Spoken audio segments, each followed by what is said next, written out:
avez des enfants, vous avez sûrement entendu parler de Roblox, mais y a-t-il des risques à jouer à ce jeu? Et bien justement, dans cette vidéo, on va essayer de voir comment éviter de se faire arnaquer sur Roblox et aussi vous donner quelques petites astuces pour jouer de manière un peu plus sécurisée.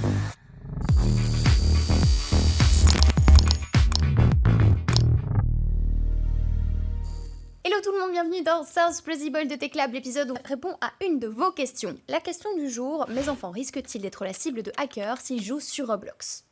Mais c'est quoi Roblox au juste? C'est pas vraiment un jeu, c'est plus une plateforme sur laquelle on peut jouer à plein de jeux différents. Elle a été créée en 2006 et elle rassemble près de 200 millions d'utilisateurs par mois. Actifs par mois, c'est quand même fou. C'est énorme, ce succès est indéniable et parmi ces utilisateurs, on compte 80% de personnes de moins de 18 ans, donc ça concerne vraiment les jeunes.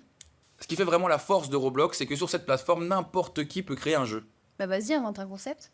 Zorglub, la vie d'un petit alien qui est arrivé sur Terre et qui doit réussir à se faire des copains.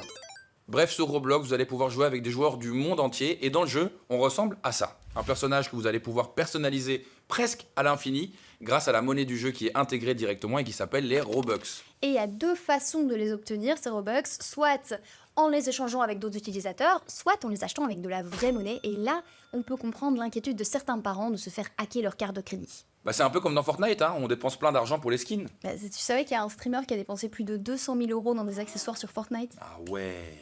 Mais alors, est-ce que Roblox est vraiment sécurisé? Oui et non. Il y a beaucoup de paramètres de sécurité qui sont proposés aux joueurs. Évidemment, les arnaqueurs, ils arrivent toujours à contourner ces mesures, donc sinon c'est pas marrant. Et donc voici les principales techniques d'arnaque et surtout, comment les éviter. Première arnaque, vous jouez à un jeu et on vous propose de gagner un cadeau secret. Pour ça, vous devez entrer votre code de votre compte. Alors évidemment, ça paraît légitime parce que c'est un jeu, mais en fait, n'importe qui peut créer un jeu, dont des personnes malveillantes. Et donc on vous rappelle évidemment de ne jamais donner votre mot de passe dans n'importe quel jeu. Deuxième type d'arnaque, ce sont les échanges que vous pouvez avoir dans le jeu. Alors vous pouvez échanger des objets contre des Robux, et puis il y a aussi des moments où vous pouvez créer des échanges avec d'autres joueurs pour des objets super rares. Comme les Dominus. Oh, elle a des rêves. Ouais. Alors attention, les échanges, ils sont autorisés dans le jeu, donc c'est normal d'en faire. Mais quand on vous propose un échange en 2 temps, là il faut se méfier. Ça veut dire quoi? Vous allez d'abord peut-être devoir envoyer votre objet ou envoyer votre somme de Robux, et l'autre personne vous dit « T'inquiète, je vais t'envoyer l'autre partie juste après ». Eh bien non, il ne l'enverra jamais. Donc de manière générale, on fait attention quand c'est trop beau pour être vrai, on se méfie. Troisième type d'arnaque, un arnaqueur se fait passer pour un développeur Roblox. Il y a alors 3 cas de figure. Le premier, il crée un jeu et vous propose d'échanger votre personnage contre de l'argent, parce qu'il a envie de mettre le petit personnage dans son jeu. Flatteur, Oui. au premier abord, bien sûr. Sauf qu'en réalité, les développeurs Roblox, ils ont accès à vos informations et ils ne vous les demanderont jamais dans le jeu. Donc attention à ça, si on vous demande votre fichier HAR, c'est non. Deuxième cas de figure, on vous accuse d'être vous-même un arnaqueur en vous envoyant de fausses preuves avec votre nom d'utilisateur. Évidemment, c'est un gros C'est fake. du chantage, ça. Totalement. Alors si vous n'avez rien à vous reprocher, vous ignorez et puis c'est bon. Troisième cas de figure, le développeur vous dit qu'il y a une activité un petit peu suspecte sur votre compte et il vous propose de changer votre mot de passe. Pour ça, il vous invite à faire un partage d'écran. Vous vous dites, ok, pourquoi pas, il m'aide, il est sympa. Et c'est à ce moment-là qu'il va récupérer des informations pour justement hacker votre compte.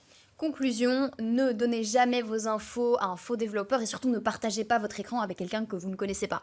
On a aussi quelques astuces pour être encore plus vigilant sur Roblox. Première astuce, évitez de parler avec des gens que vous ne connaissez pas et surtout d'aller en dehors de Roblox pour faire ça. Par exemple, si on vous invite à discuter sur Discord, sachez que là-bas, les créateurs de Roblox n'ont plus aucun contrôle. Deuxième astuce, ne partagez jamais votre adresse mail avec personne et encore moins votre mot de passe. Votre mot de passe, vous l'utilisez une seule fois au moment où vous vous connectez à Roblox. Troisième astuce, faites attention avec les plugins Chrome, bien qu'il en existe qui soient fiables, il y en a certains qui sont frauduleux, donc avant d'en télécharger, on vérifie les avis et leurs sources. Quatrième astuce, si un ami vous demande un truc un petit peu bizarre sur Roblox, essayez quand même de mener l'enquête via une autre plateforme pour être sûr que c'est lui qui vous parle. L'autre jour, mon fils m'a envoyé un message en me disant que son tel était cassé et que je devais lui envoyer de l'argent. T'as un fils, toi? Mais non, justement, c'est comme ça que j'ai su que c'était. Ouais. Bah oui.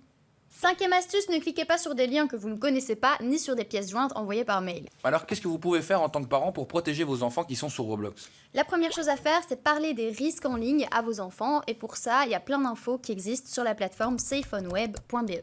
Accompagnez votre enfant dans la création d'un mot de passe solide, activez l'authentification à double facteur et puis aussi la création d'un code PIN. Expliquez à votre enfant de ne jamais partager ses données personnelles, que ce soit son adresse mail ou son identifiant, mais aussi son nom, son adresse, ses coordonnées bancaires, et vous pouvez aussi lui montrer comment bloquer sur Roblox. Vous pouvez aussi activer le contrôle parental qui vous permet de limiter certaines fonctionnalités du jeu, comme le chat par exemple. Vous pouvez mettre une limite de paiement bancaire. Vous pouvez recevoir une notification aussi dès qu'un paiement est effectué dans le jeu. Et pour ça, c'est très simple. Il suffit d'aller dans Réglages et ensuite Info du compte et vous cochez ce qui vous intéresse. Avec toutes ces informations, votre enfant pourra jouer sur Roblox en sécurité. On espère qu'on a répondu à toutes vos craintes. Y a-t-il d'autres jeux que vous voulez qu'on aborde ici ? Fortnite, Minecraft, Valorant, il y en a plein. Hein. En attendant, on vous attend évidemment dans la section commentaires. Likez, partagez cette vidéo et surtout parlez-en autour de vous, comme ça plus personne ne se fera arnaquer. Et ouais, le dark web, vous savez un peu ce que c'est ? Sinon, cliquez sur ce lien. Bon, pour le Dominus, comment on va faire l'échange ? C'est très simple. Tu le mets, Oui, tu me l'envoies, vas-y. ok. Ok, alors attends. Ah bon les Dominus!